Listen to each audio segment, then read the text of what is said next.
and that you allow yourself, allow your body, ask your body, can it let go?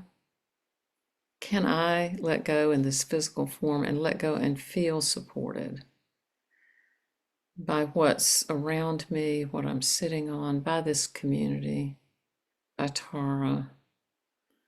Can I let go and feel that support?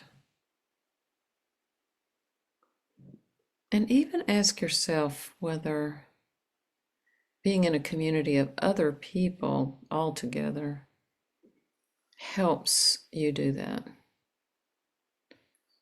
That you can let go into the support of the subtle energy that's gathered here by all the beings who are here. And yeah, if there's a deep breath that wants to arrive, welcome it. And yeah, thank your breath for breathing you. And then we will kind of slowly, easily, gently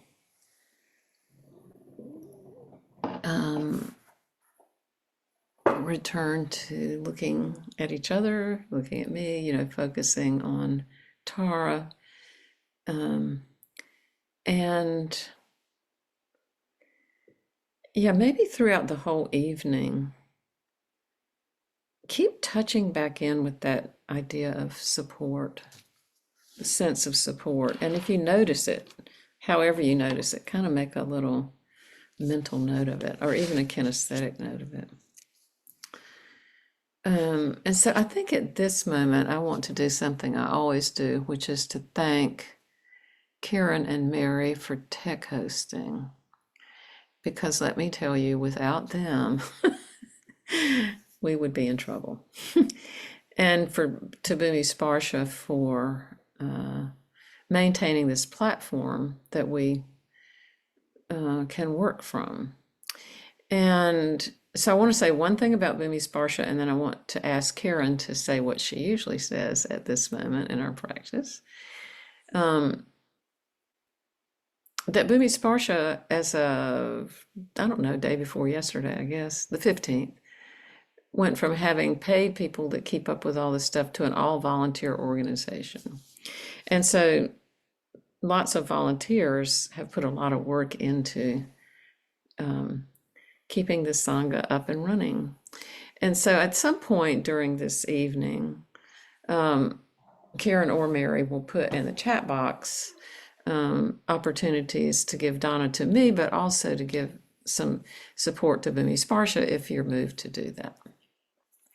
And I just want to say it's an amazing and diverse group of people, and you can tell that if you just look around, because many of them are here. Yeah, and if you feel moved to do that, please do that. And then Karen, you want to talk about the recording and the community agreements and that sort of thing? Sure. Thank you, Rachel. Hi, everybody. We are recording, and in terms of your own, confidentiality or privacy or need to not be recorded, should you share something, or, I mean, before you share is the way to do it. If you can, ask to have the recording turned off, and we'll pause it for that period of time if you're sharing something. So you just have to mention it out loud. That would be really helpful. And not to worry about causing a disruption, because we're being disrupted all the time by lots of things, and we do it anyway. We will do it, it happens. People ask for it a lot. And the other piece is these, we've put in the chat the Google document of the long version of community agreements from Bhumi Sparsha, which was a group effort some years ago, a couple of 3 years ago.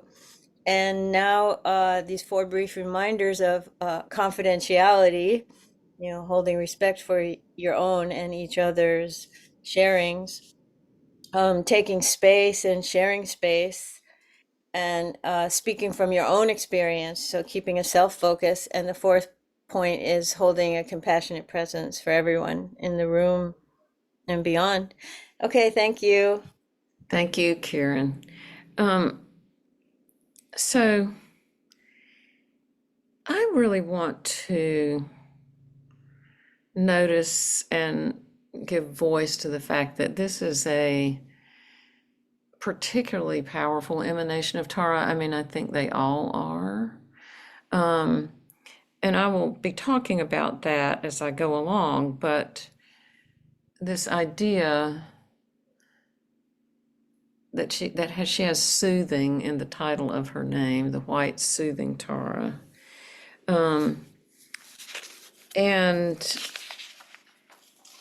at this point, I want to mention the praise because it's pretty incredible. I praise the one who is bliss, virtue, and serenity,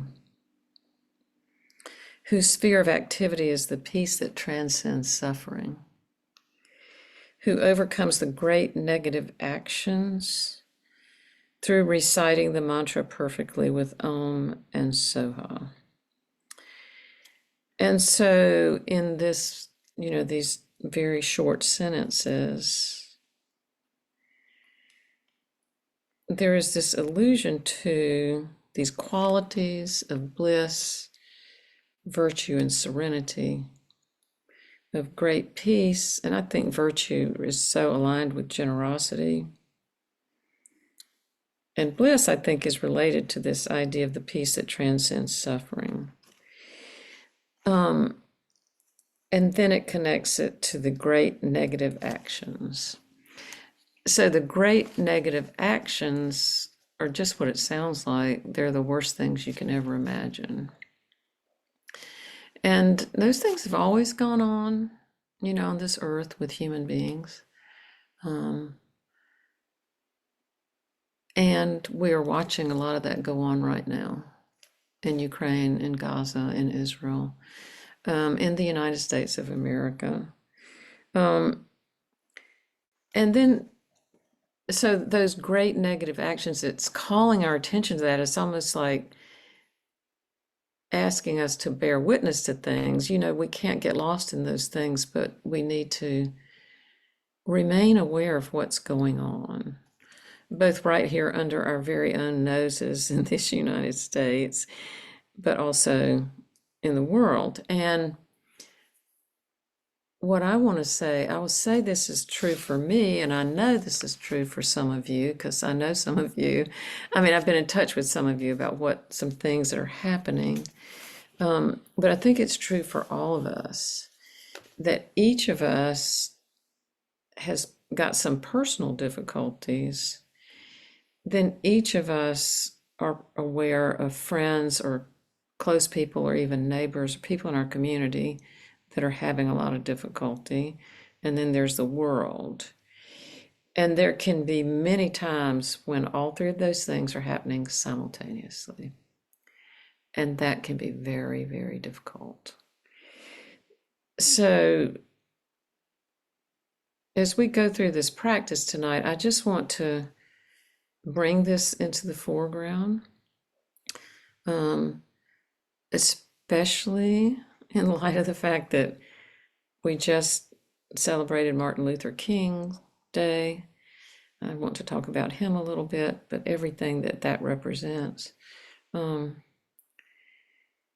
That we generally have a lot on our plate. And so the idea of how am I going to, what and how am I going to offer to the world to help with all that? And what am I going to offer to myself? What am I going to give myself?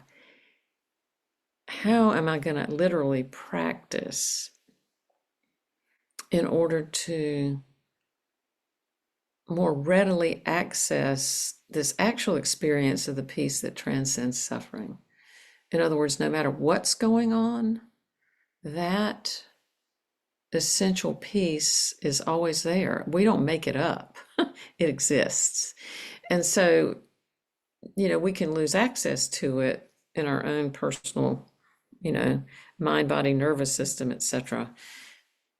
So I want to broaden the meaning of soothing. I really want to talk about what in the world does soothing actually mean to us personally.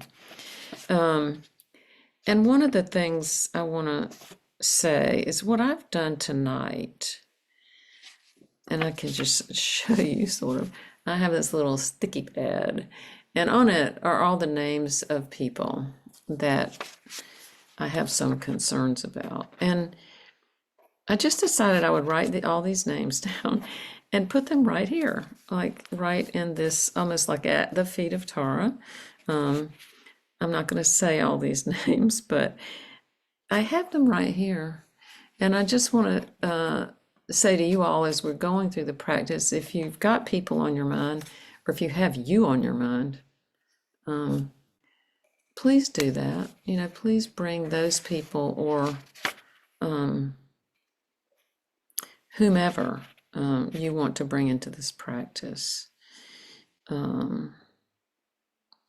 Yeah, and just I think one thing that's maybe I wouldn't normally say, but I'm just so aware in several states in this country, there are people dead set on eliminating wolves altogether, and they're just doing everything they can to do that. And in some states, they're not protected. So I usually am thinking about people in these kinds of contexts, but I really just wanted to bring them into our consciousness. So I hope that's okay.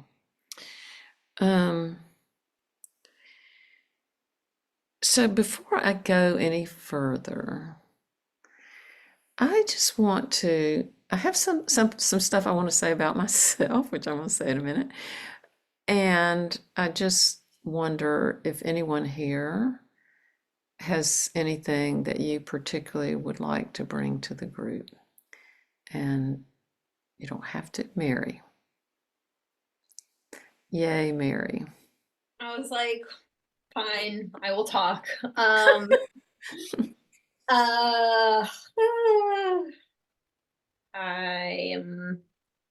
feel like today's like a pretty good day, and now as soon as I'm talking, I'm like, never mind, I'm gonna cry.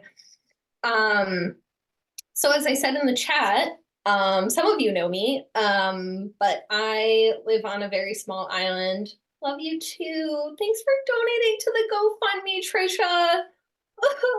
Okay, so I live on a small island. There are 80 people here. We all know everybody. I'm a volunteer EMT, and like, long story short, somebody in our town died in like a pretty traumatic way. And, there's a lot of people related to that person, but it was also just like not a good scene. That's just like the most simple way I can sum that up. But on a soul level, I really feel like it couldn't have happened in a better way, which sounds weird, but I think it has to do with, like you were saying, about the peace that transcends suffering. Like, I keep thinking of it as like the Bible verse, that's the peace that passes understanding. Yes. And so the person who died had like 4 kids, and he was only 50. And yeah, it was just really horrible. And hey, Mary, do you want to say his name? yeah, I can. His name was Corey Alley. Okay. Okay. So then, a few days after that, we had these like historically devastating storms on the East Coast. And the town that I live in, like, I mean, it's 1.5 miles by 1 mile island. It's very small. And yeah, there hasn't been anything like it since like the 70s. So it's pretty bad. And yeah, I mean, it was just like that and like death and yeah, I don't know. But somehow like in that, it's just been so beautiful, like the community here, and then like reaching out to the people who I know from this group and feeling very supported in that. So yeah, I don't really know where I'm going with this, but I guess it's just like very comforting despite all of the upheaval. And I appreciate this group for existing because yeah, I don't usually talk, but I like being here. So yeah, I don't know. That's where I'm at, Well, I guess. Mary, you don't have to know, and I just want to say thank you because I really, we've been in contact about this, and I really was hoping you'd feel okay about saying something.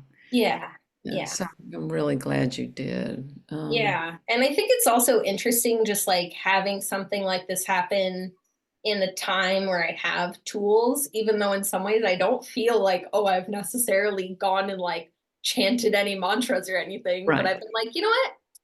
There is a ton of time for that if I live. I don't know. There's a lot of death going on. Like Yeah, a I know it. lot. It's Yes. a lot.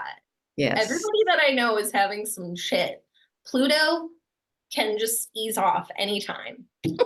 Um, I'm but with you. yeah, it's just interesting to like have this perspective now, like to be curious during something like this, and also to notice the difference between like grief and like a traumatic response, because that's like a huge distinction that like in the past I couldn't have disentangled. Um, so it's like fun in a weird way too. Maybe that's just me intellectualizing it now that I can casually talk and I'm not like a total wreck. Yeah. Yeah. Well, Mary, thank you. And I want to say that you have brought into the foreground several things that I wanted to say, including mentioning this phrase in Christianity. I do believe it's the same thing, the peace that passes understanding. And I think that that phrase is incredible. I've always heard it, blah, blah, blah, the peace that passes understanding, but I think what it really means is it is a peace beyond the cognitive brain. It isn't possible to understand how peace can arise in such terrible circumstances. It is not about some kind of mental analysis. Yeah, it also is making me think about that there's another Bible verse that says, I have learned in whatever state I am therewith to be content. Wow. It pays in some ways to have pastors as parents when it comes back in good moments. Well, uh, I think I'm going to add this just because I know some of you all have multi-faith inclinations, and I do. And I've talked about this quite a bit, this book, The Meaning of Mary Magdalene, which is an ancient non-canonical gospel that the Romans wouldn't let into the, canon. But it's a phenomenal gospel. It's a real true thing. It's not a novel. The Meaning of Mary Magdalene is by Cynthia Bourgeau, who's an Episcopal priest and a mystic and all kinds of other things. But anyway, she here is actually quoting some passages from this gospel, which is quite short. I think it's only like 16 pages and 4 of them are missing. But this is Jesus talking, and it's up in this gospel. It is the last thing he said before he left for good. Mary, it's called The Meaning of Mary Magdalene by Cynthia Bourgeau. And I think it's so apropos of tonight. Said, having said these things, the Blessed One addressed them. Peace be with you. May my peace reside within you. Guard carefully that no one misleads you, saying, look, he's here, he's there. For the Son of humanity already exists within you. Follow him, for those who seek him will find him. In other words, follow that inside yourself. And that's where you'll find this peace. But, you could also say you would find him in the Dharmakaya, in that realm beyond realms. And then he says, go forth, proclaim the good news concerning the kingdom, which the way he described it is the kingdom is within. And I love this. Beyond what I've already given you, do not lay down any further rules, nor issue laws as the lawgiver, lest you too be dominated by them. There, I think is, yeah, that's kind of interesting. But this idea of peace be with you, may my peace reside within you, I think is what we're talking about. And I think it is a blessing. It's just a blessing that in these traditions, with just a little bit different wording, they're both saying this is a deep state which can be accessed. And it exists within each and every one of us. And so,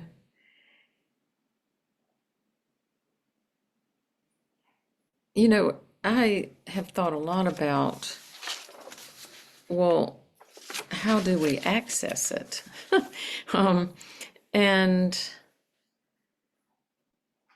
this is where I want to give a nod to what we often just take for granted, which is taking refuge, reciting the Bodhisattva vow, and saying the four immeasurables, which we will do when we do this practice. And, you know, Mary, again, you have alluded to part of what we are taking refuge in, which is the community. And Amanda, I think it was you who said you don't have a local community right now. And so, you know, we are essentially part of this phenomenal community of beings all around us all the time. And we're also part of a lineage community of these great teachers and bodhisattvas, Buddhas, you know. I mean, I will get to this in a minute, but Thich Nhat Hanh said he only identified 2 living people that he thought of as living bodhisattvas. One of them was the famous nun who, I'm not sure, I think she's still alive, who was very key, I can't remember her name, to running the whole Plum Village enterprise. She was one of them, and Martin Luther King was the other one. So we have these ancestors, we have these lineage holders, and they are part of a community that we're part of.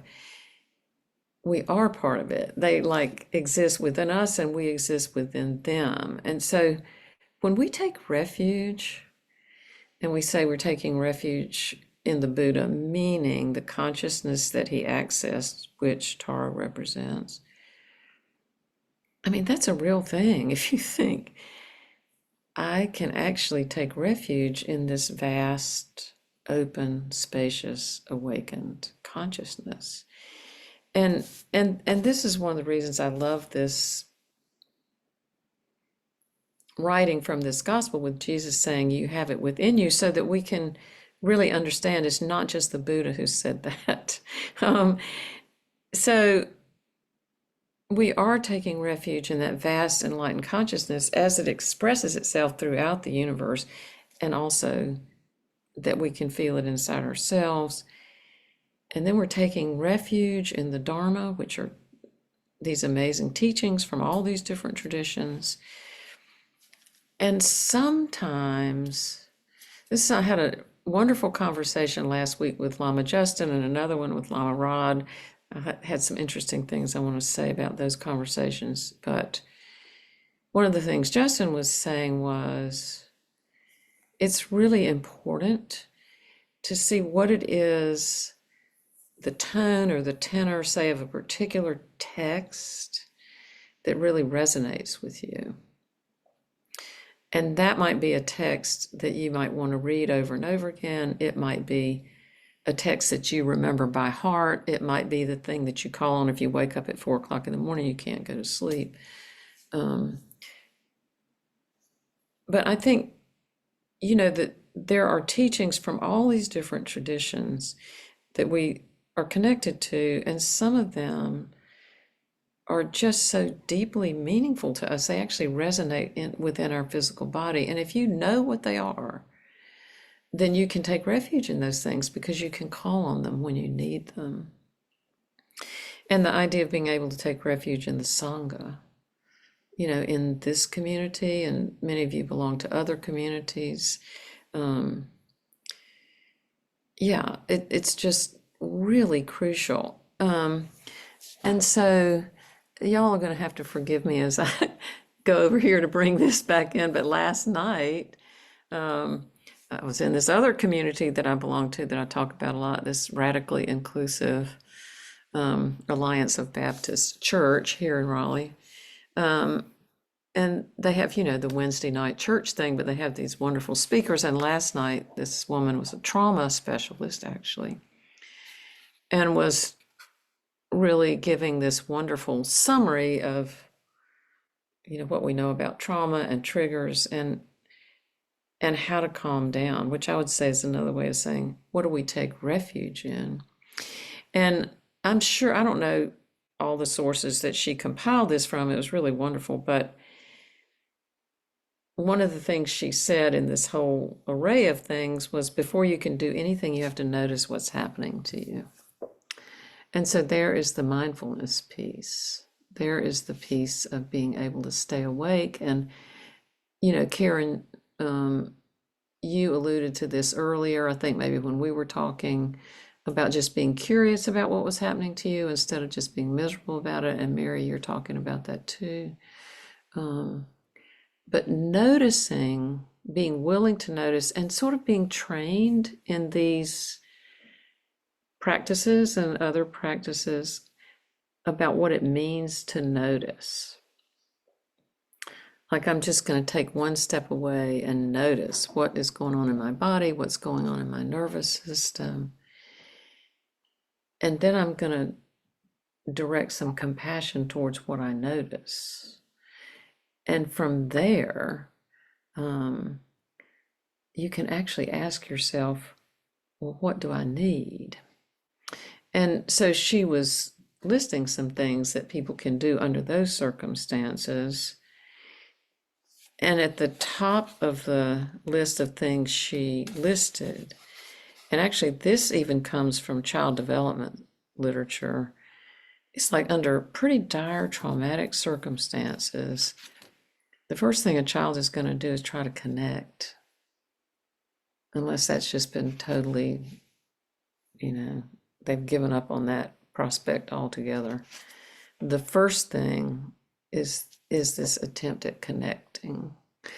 And so when I think of refuge, especially, I really do think of these practices not something we should think about we ought to do. And gee, I hadn't done it yet, and I'm not a good practitioner, blah, blah. But really as something that's a phenomenal resource that is tremendously nourishing to me, that I can turn to when I need it. At the heart of all these practices is connection, because you start with taking refuge in the Buddha, the Dharma, and the Sangha. So yeah, I just want to say that. I just wanted to bring that into the forefront. When something's going on, you have to stop, you have to notice, and you have to connect. And taking refuge, and then the bodhisattva vow, which is wanting to wake up for your own benefit, but also for the benefit of all living beings. I think a lot of times we can be in certain spaces where something that's going to actually help us calm down and connect is to be part of something that's helping somebody else. Because that kind of gives a sense of meaning to our lives and maybe even to our own suffering. And so when you can honestly feel at certain moments, and we don't all feel everything all the time by any stretch, but when you can honestly feel, oh my goodness, I would really like to wake up for the benefit of all beings and for myself, that's a powerful connector right there. It's a beautiful, deep value. And the same is true of the four immeasurables, wishing that all people, the word happiness in that prayer means that all people, would understand the interconnectedness of all things. So, you can wish that for everybody, because if everybody understood that, we wouldn't be in the mess we're in. So, to be actively saying those four immeasurables and wishing that for all people is inherently connecting you to the interconnectedness of all being, because that's what the prayer is about. And you're wishing that for yourself and for everybody else. So, yeah, I just want to bring that again. I've said this just now, but I just want to bring that into the foreground of something that does have the potential for self-soothing. In families where trauma is, the name of the game, and people are experiencing chronic trauma all the time in various forms, some people actually have not experienced soothing. And if you haven't had it as an experience, and this is true for more people than we might wish, it's hard to do it for yourself. And what I want to say is that these states that we are accessing, when we reach them, this peace that transcends suffering, I think it pre-exists everything. It pre-exists from when we were born. It's an inherent part of having a human consciousness. You can't not have this ability. But if you're raised in a certain circumstance, this is where I like the phrase negative karmic impressions. I love that phrase, especially the impressions part, because you can really get the impression, and it's a very negative thing, that there's no soothing to be had. And there's nowhere to find it. So that's why I said, to me, this Tara, although it sounds, oh, this is nice, white soothing Tara, it's really alluding to some of the most difficult stuff we will ever encounter. And yet, she's a peaceful emanation. Her expression is peaceful. She's white, which is the color of pacification. Everything about her from a practice standpoint points towards peace. And yet she's saying, I'm here to, as a part of you that you can access, to find peace in the most difficult circumstances imaginable. So this is where I just want to give a plug for actually practicing, because I just hate it when the feeling of I should be practicing is a should instead of a, oh wow, this is just the best thing since sliced bread. And I'm so lucky that I have the practice and I have the teachings and I have the lineage and I have a place to go. And what I have learned, and this is what I'm going to say something about myself in a moment, but what I have learned is when you're worried about something, whether it's yourself or somebody else, man, that's a great motivator for practice. So to be in a circumstance where, you're really motivated to practice every day, and you're entering into it from a place of love and refuge, what happens? I mean, you can look at it even from a neuroscience standpoint. What happens is bit by bit by bit by bit, these new patterns get laid down, and this new, like people like to use this analogy, it's like weightlifting, you use the muscle, it gets stronger, but it's true. It's like you're really creating a new neural pathway, and it can be new if you never experienced soothing. That's what the practice can do, even just the simple practice of refuge. So, yeah, it's a blessing to give to yourself. So I want to see.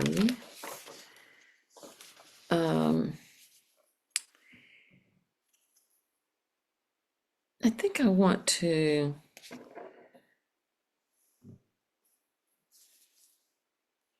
maybe open it up for just a minute, not for too long, because I feel like we have a lot of ground to cover always. To see if anybody wants to volunteer.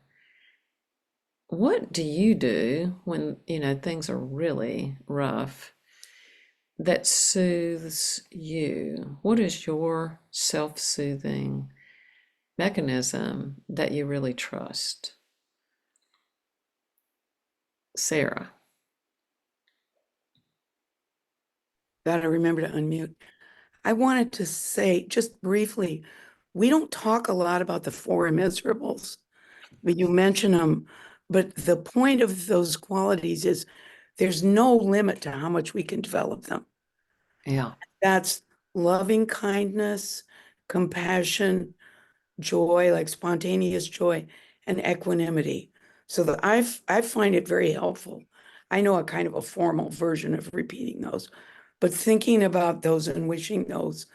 I was trained by Pema Chodron in some techniques, and she writes a lot about how to work with those qualities. Okay. There was one other thing I wanted to say that really, really got to me on this really deep heart level in terms of what my mother taught me spiritually when I was a little child. It's going to make me cry.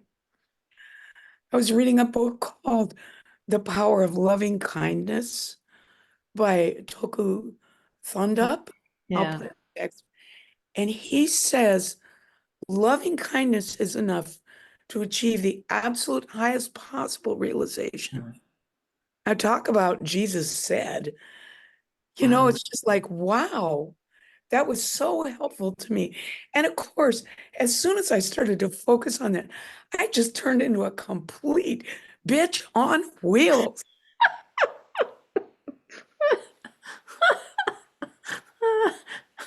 Just an utter and complete grouch. There's nothing, it's so funny. Thank you, Sarah. Nothing like the Want to put light that to out bring there. out the shadow. Yeah. Thank you for that. And I want to say you're really emphasizing the same point. Sometimes it can be one thing, but if you do it, if you really enter into it wholeheartedly, it can change everything. So thank you for that. Harmony, what do you want to tell us? Hi there. Hi. So I use this Tara quite a bit for self-soothing now. It's a beautiful one, and sometimes it'll just automatically come up as the thing that I don't even realize that I'm going to. But another thing that I do, and I recommend this for anyone who's in a space of just too much darkness, too much trauma, too much just going and just laying down flat on the earth. Mhm. And I live in New Mexico, so I'm in the desert, so we don't have to worry about, too much moisture. So, but to me, it's just deeply a reminder of how vast and caring and big she is, and anything you have can go into her and she can handle it. Wow. Yeah. Thank you. Thank Yeah. you, Harmony. That's beautiful. Thank you. And Hege. Yeah, what I used to do to soothe myself was just totally just numb out and go and have some fun and just not even deal with it. And then over the years, what I found that when I'm outside, and particularly under the big sky, and I live in Florida, so we have a lot of big sky. We have preserves. I love going out there riding my bike out or out on the water, big sky. But I'm so appreciative, Rachel, of these Tara practices, which are new to me. And I'm so grateful because I found that what I've started doing on a fairly regular basis is to turn to Tara. And I've done some of these practices in structured the way you have them outlined. And I just found it hugely helpful. And the other day, I've been working with a particular issue that had just inundated me, and I was in a dark place. And I was driving my car for some errands, and suddenly an answer just came to me, and I felt so uplifted. I mean, it was out of the clear blue. It was amazing. So thank you so much, Rachel. I You know, really you're appreciate it. welcome, Hege. And that is another, you just said something I was going to say tonight, which is that, you know, we wonder, how does Tara manifest? And like when I was talking to Lama Rod, and those of you who know him know he has an incredible sense of humor. and he has a big background in Christianity also, because his mother is a Methodist minister. But I was saying to him, I was sort of joking, and I was like, because, you know, you read these stories of the old Tibetan masters, and, you know, they go into a cave, and Tara comes into the cave and teaches them directly, and blah, blah, blah. And I'm like, well, I mean, other than this Tonka, Tara has never just dropped down into my living room. And he said, Rachel, why are you trying to validate your experience with somebody else's? You know, what is Tara? And then he said something that's exactly what I wrote on in the Tara cards for the green Tara, that she really is. It's like an inner state of wisdom and clarity and intuitive wisdom. Just what you said, that you know, for me, I'll be walking across the living room or meditating actually, and all of a sudden it's like, oh, oh, no wonder that's been bothering me so much. And you think, where did that come from? But the connection with this practice is, I think, when those things arise, there is a deep sense of release and relief, because it's like, oh, I just landed. And I feel like that's Tara manifesting inside of ourselves. I mean, sometimes she manifests outside of ourselves too, you know, like through the earth when we lay down on it, or the kindness of a stranger. So there are all kinds of ways, but I think it's important that we all look for, you know, how does she manifest for us, inside of us, and in ways that we feel like we recognize her. So that was very helpful to me. So thank you all for sharing those pieces of wisdom. I want to say a little bit about Martin Luther King, and then I want to say something about prayer, and then I want to practice. So there is a biography that just came out last year. I'm going to show you the actual thing. It's really big. It's just called King, A Life. And the author is Jonathan Eig, E-I-G. It's quite stunning. And he's written several books kind of along these lines about various topics and people. He has a lot of new primary sources. And so what this book is like, I don't know if any of y'all ever read The Warmth of Other Suns. But this book reminds me of that book, and also Polly Murray's writing about her grandparents, and the biography of Howard Thurman. The way those books are written, you feel like you're in the people's life with them, because there's so many conversations between people where somebody either wrote it down or recorded it or whatever, or they remember it. And, you know, I think I'm not finished with it yet, but what I really have learned from this book is how intensely he suffered, and how he really didn't set out to be the leader of the civil rights movement. You know, he moved to Montgomery to preach at the Dexter Baptist Church, and the whole Montgomery bus thing just erupted shortly after he got there. And I think he was a deeply, deeply, deeply religious man. He was also a profoundly brilliant spiritual scholar. he really was an incredible human being. And I think there's so many, when you read the book, you see there's so many different points where he wanted to step away from this because it was just so hard. I mean, when your life is threatened all the time and you know, people are, you know, you don't know if you're going to get shot from one day to the next, which I think many Black men experience that. And for him, it was just constant death threats to his family.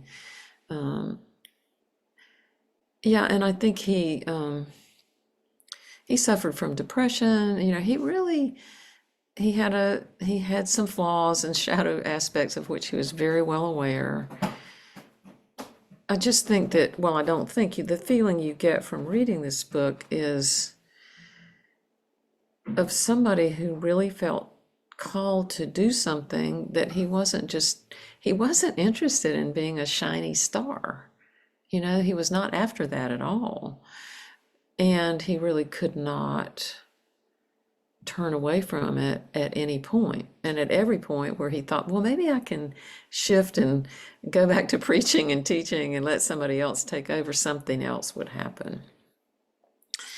So I think for me, reading this book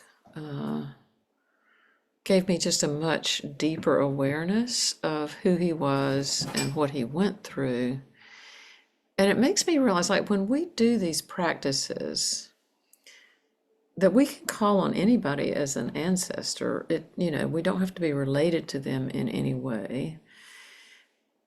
It also gives me the feeling that knowing more about what he was really like and what he went through,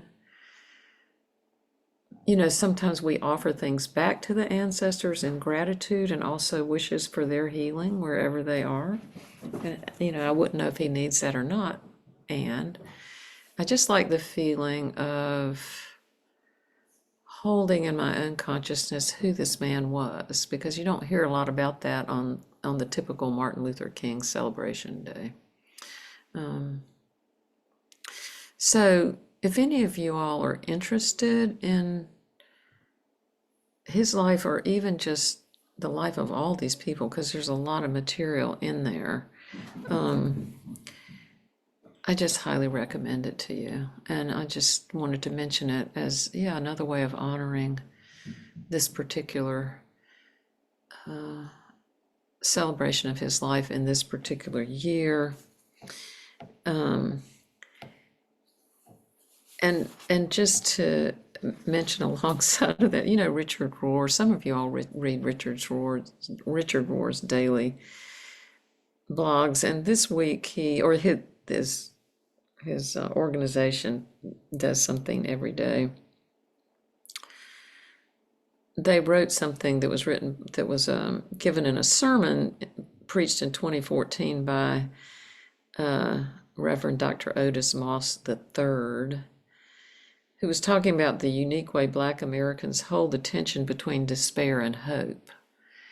And I think this white soothing Tara, is about that. You know, we're looking at the one hand, these great negative actions, and on the other hand, this peace that transcends suffering. And so I just want to read this. I'd love to read the whole thing, but we don't have time. I'm just going to read this one paragraph. He says, being Black means you are born with a blues song tattooed on your heart, and at the same time you still have a gospel shout that is welling up in your soul about to come out. Another way to say it is we live with repression and revelation simultaneously, swimming in the same tributary of our spirit. There's nothing more confusing to the postmodern personality than to have to exist between the strange life of dealing with your blues and gospel all the time.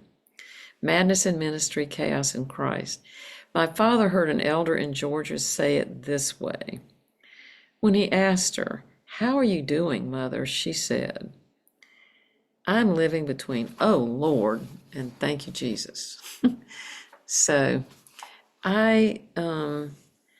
he kind of goes on to say, if you choose to be conscious of the repression, the systemic entrenched racism that we're living in, you can, he said, you'll find yourself leaning upon the blues and facing despair. And then he's really saying, but if you get there, you just need to look at the people who came before us. And one of his sentences is Rosa Parks sat down. He's talking to Black people here. Rosa Parks sat down so that you could stand up. So I just feel like, to me, I don't know whether I would call it soothing or whether I would call it something to lean into, to keep going when I get too close to the end of despair, when I look at all this stuff that's going on, is to look at these people who came before us, who didn't give in to the despair. And so that's kind of upon us to keep that balance between hope and despair. And I think spiritual practice is essential for that. So then I want to say one thing about prayer, and then I want to practice. So I was in a gathering with Lama Rod recently, and I can't remember who this person was or exactly what she said, but she was really feeling upset and asked him for advice. And he said, go nurture something. Go outside, go nurture something. And I thought, I don't know about you all, but when I feel really yucky, I start looking at the bird feeders. You know, it's like they must need filling up. And so I'll go outside and fill up the bird feeders. Tonight I'm going to go out and put some covering over one of my plants so it doesn't freeze. I might make sure the cats have enough water, or call a friend or something. But I love that advice. Go nurture something. And then you can feel that coming back to you. And then, you know, I think it's interesting because Tibetan Buddhists, these long lineages of Tibetan Buddhism, which goes really deeply into the roots of shamanism, these people have always prayed. Well, what are they praying to? You know, what do you mean a Buddhist is praying? But they do. And so this was a conversation I was having with Lama Rod about that. And he said, for him, what prayer was entering into community with other beings and opening to caring and being cared for. And that it really is an exchange, and that kind of makes sense. You know, it's a back and forth where you're offering something and you're willing to receive something. And then he talked about it being a collaborative space.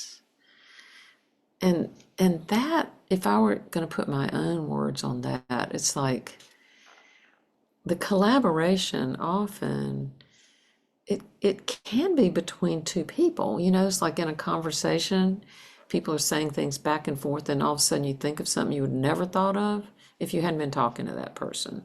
And it might not have been something they said. It's just what arises in the field because the two people are talking. And so this greater awareness can take place. And I also feel like it's a collaboration, not only between the people who are having the conversation, but with the higher beings. And they have a chance to enter in. And so he also talked about that as an expanding your circle of support. And that by doing that, you're letting yourself know you're worth it, that you're loved. And this is what I was saying earlier, you're returning to this truth that you are loved, which is perhaps a truth that has a location even before you were born. And then the last thing he said was he felt like it's connecting to a stream of care and wisdom and compassion.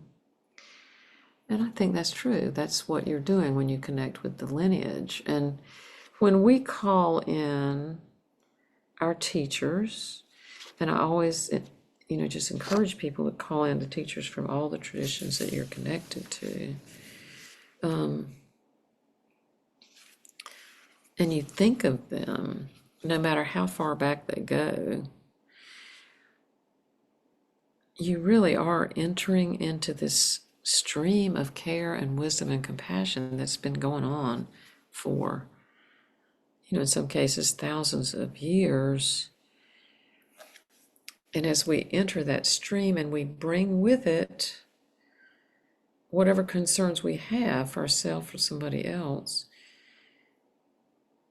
then, we're helping to facilitate the continuation of that stream of care. So we are both receiving the care and we're offering the care. And we're part of care itself that contains everything. So I am happy to bring that into this conversation about white soothing, Tara. And especially, like as Mary was saying earlier, they're just, in her world, there are a lot of people dying, all kinds of stuff going on. That's true in my world, and I guess it is.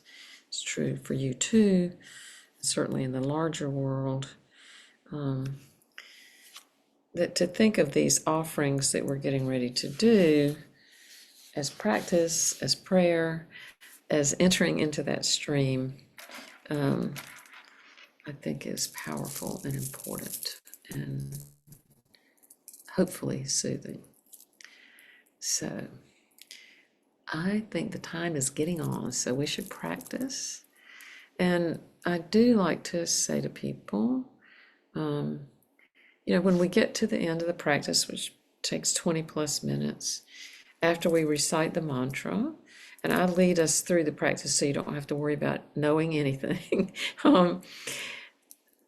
that we sit in silence for a bit so that we can see whatever arises for us in the field of the mantra vibrations. And for those of you who might want to hang on a little while longer and have something to say about your practice or hear what other people have to say, I welcome you to do that, and also say, please feel free to sign off when you need to. So here we go. I think we're already practicing. Everything we're doing is a practice, but now we're going to go into this ancient familiar structure. So for me,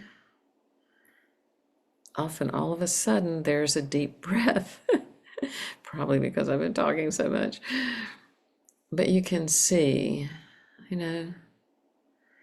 what's happening with my breathing. You can, again, make contact with whatever you're seated on, whatever's supporting you, whatever might feel soothing to you even in this very moment. And as you're doing that, that's really making a connection with the earth. And as you're doing that, to let this image of space arise, vast space, we can't even comprehend it truly. That we're connecting with the earth and space simultaneously, and we're connecting with our own bodies, almost as the link between the two. We let that image of space arise, knowing it contains everything that ever was or is or will be. And out of that vast potential of everything that could arise, we imagine the entire mandala of green Tara. And if it helps you to do that, if you want to do that, you can look at this tanka behind me with green Tara in the center and her emanations all around her. You can also just get a sense of that. Not all of us are visualizers, but just to have that sense of Tara and all her emanations taking shape in front of us in these subtle bodies of light, reminding us that we also are and have a subtle body of light. We exist in the subtle realm as well. And then we invite all of our teachers, these people who have brought great meaning into our lives, given us teachings, helped us to understand things and do things and practice things. We think of these teachers. And I kind of imagine them in a semicircle around green Tara for some reason, but you can imagine them any way you like. But if I sort of see them in front of me, it's like then I can look at them. And that's like a sending and receiving of gratitude and light and blessing. And I really encourage you to think of some of them specifically. Who are they? You can say, I wouldn't even be here if it weren't for them, regardless of the tradition they came from. And then we can imagine that we're surrounded by our friends and loved ones and supporters, and they're surrounded by their friends and loved ones and supporters, until really finally there's this vast array of beings sort of benefiting from this practice. And again, I encourage you, if there's something you're dealing with in particular, or you have friends or loved ones or the greater sphere of things, whatever is on your heart, to imagine you can really sort of energetically place that right in the center of this mandala at Tara's feet. And then to try to think and actually feel we are going for refuge with all these beings and for all these beings. We're going for refuge in Tara, this enlightened consciousness that she's embodying, in the Dharma, the teachings of all the great wisdom traditions, in the Sangha, our Sangha, the others we belong to, the lineage Sanghas, go way, way, way, way back. We are taking refuge in the Buddha, the Dharma, and the Sangha. We ask that through the power of giving and the other perfections, we could wake up 100% in order to be of benefit to all living beings. And then we ask that all beings would have happiness and the causes of happiness, that all beings would be free from sorrow and the causes of sorrow, that all beings might come to realize we cannot be separated from the sacred happiness which is sorrowless, that we might live in equanimity, without attachment for those we hold close or aversion for those we keep at a distance, that we could live believing in the equality of all that lives. Om Sabhavashuddha Sarvadharma Sabhavashuddha. And so that is the mantra of emptiness. That really translated really means that everything is empty of inherent existence. Nothing exists on its own. And so we just take this moment to remind ourselves that is actually the basis of our practice. Everything is depending on countless other factors for its existence. And with that reminder, then we invite white soothing Tara to come into the foreground. She is very peaceful. Her right hand is open in the gesture of supreme giving, means she gives us everything, including complete awakening. And her left hand, which is open, this right hand, that is open in the gesture of supreme giving, is holding a white vase, which has the power to pacify all negative karma, including this sort of inherited karma of separation that we get from our culture.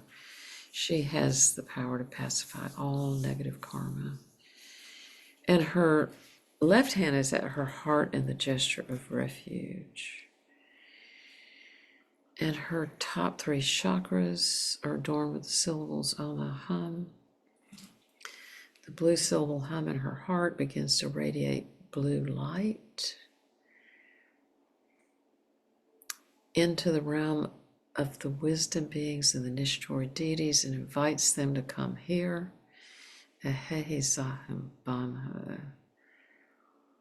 So we imagine that all these Tara energies, all the Buddhas and Bodhisattvas, the beings, their mandalas, that they're all here. That they're really here in this practice space to be with us and support us and really just completely infuse the practice with their energy. And then we ask for purification. Om Sara Tathagata Abhishit. Some moms say that's really like asking the enlightened ones for purification. And for me, that is like asking to have any kind of misperceptions, obstacles, anything that's just glomming up the energy system to be removed. And so we've asked for purification, and we imagine then these white dakinis, these powerful female beings. Some people say they're awakened Buddhas, these dakinis, that they're pouring this nectar into our open crown chakra. It's like liquid light. So just imagine this light is flowing through us and taking with it, as it flows through us and out of our bodies, any of these kind of negative karmic impressions, feelings, stuck places, difficult energies. You know, it's not to say it won't come back, but for this moment, we can sure let go of all of it with this kind of assistance.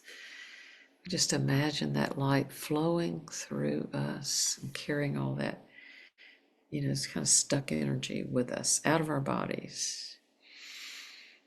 And then we see one of the dakinis pouring the same nectar into the open crown chakra of white soothing Tara.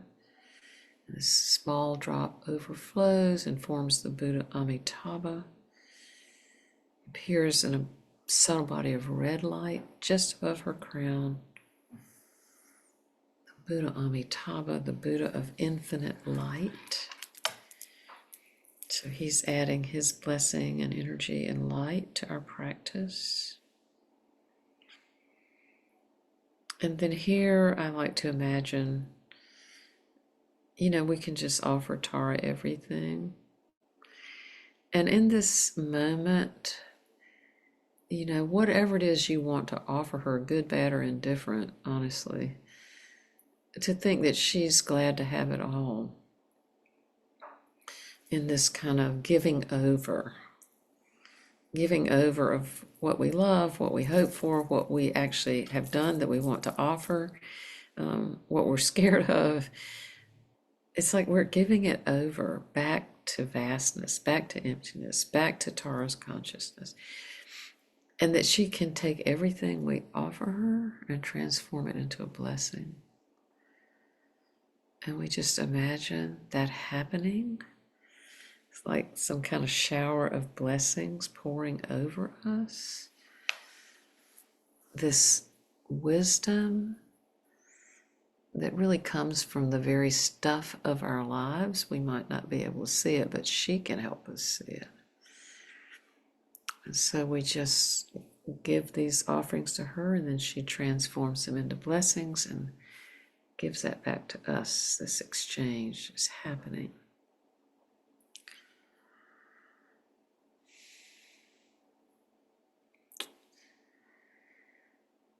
And then we do the traditional offering practice. Om Bensamrita Kundali, Hana Hana Hampe, Om Sabawashuddha Sarva Dharma Sabawashuddhoham. So there again is this mantra of emptiness, which is just reminding us nothing exists inherently on its own. It's quite something. And we're calling on this blue wrathful deity, Amrita Kundali, to remove all the obstacles to this offering we're going to do. And I think also to our practice in general. But I love it that what he's doing by removing these obstacles to our offering practice is getting rid of all the stuff that says, I don't know how to do this. My imagination is not all that good. You know, we can offer her everything that we can think of. So in this traditional setting, it's flowers and music and water and incense and candles.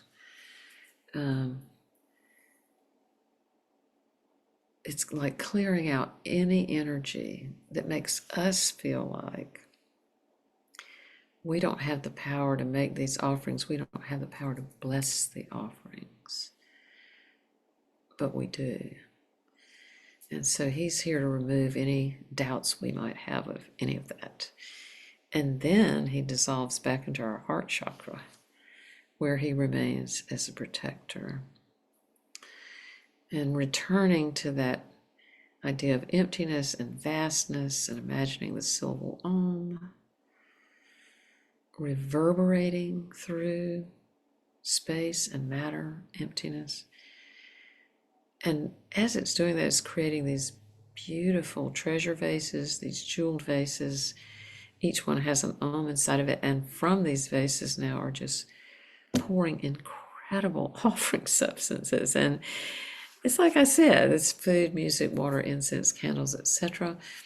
I also like to imagine in the food department, food is reaching Ukraine, the aid is getting into Gaza, thinking of all the amazing people who are making offering substance all over the world. Well, we're offering that to people, but also to Tara. So you can use your imagination, whatever you think feels like it fits in this idea of these wonderful offering substances that we are offering up to Tara and all the Buddhas and Bodhisattvas, that they're pouring out of these vessels, clear, unhindered, and unending. Om Aham, Om Aham, Om Aryatara, Sapariwara, Argam, Pajam, Puspe, Dupe, Alake, Genje, Nevaje, Shabda Pratitya, Soha. Just Sanskrit for those offerings. So the praise, as we looked at earlier, I praise the one who is bliss, virtue, and serenity, whose sphere of activity is the peace that transcends suffering, who overcomes the great negative actions through reciting the mantra perfectly with Om and Soha. Just the idea this mantra has the power to cut through all that stuff, that old stuff. And so then the visualization is very much like this purification practice that we just did, that there are these, from Tara's heart and from the vase in her hand, these white rays of light are streaming out in the form of these white goddesses or dakinis. They're carrying these white vases containing this nectar. And they're pouring into our open crown chakra, but also into the body of anyone that you have concerns about. And that can be people you know and people you don't. And that all negative imprints are pacified. All of them. Even what people might be going through at this very moment, that this nectar is pouring into them with a healing effect, and that our bodies and the bodies of the others become as clear and pure as crystal. And so for you to just hold in your heart what, you can, some of you can probably visualize all of that, but I think the main thing is to have this sense of this meaning of this incredible healing nectar, offering this healing flow